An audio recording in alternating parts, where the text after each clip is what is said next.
మరి ఈ ఇంటింటి అభివృద్ధి కొనసాగాలా వద్దా అని ఆలోచన చేయమని అడుగుతా ఉన్నా. కొనసాగాలంటే ఈ ఎన్నికల్లో వేసే మన ఓటు కేవలం ఎమ్మెల్యేలను ఎంపీలను ఎన్నుకునేందుకు మాత్రమే కాదు, రాబోయే మీ 5 సంవత్సరాల భవిష్యత్తును నిర్ణయిస్తుంది. కాబట్టి ప్రతి ఇంటా కూడా చర్చించుకునే అవకాశం రావాలి, ప్రతి ఇంట్లో కూడా చర్చ జరగాలి.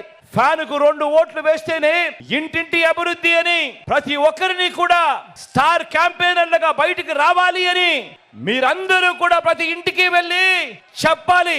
బాబు చరిత్రను కూడా వివరించాలి. బాబు చరిత్రను, ఆ కూటమి చరిత్రను, వారంతా కూడా గతంలో ఏం చేశారు అన్నది కూడా ప్రతి ఇంట్లో కూడా చెప్పాలి.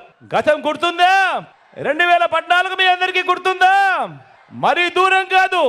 2014 ఒక్కసారి గుర్తుకు తెచ్చుకోండి. 2014లో గతంలో చంద్రబాబు ఇదే కూటమిగా ఏర్పడి బాబు సంతకంతో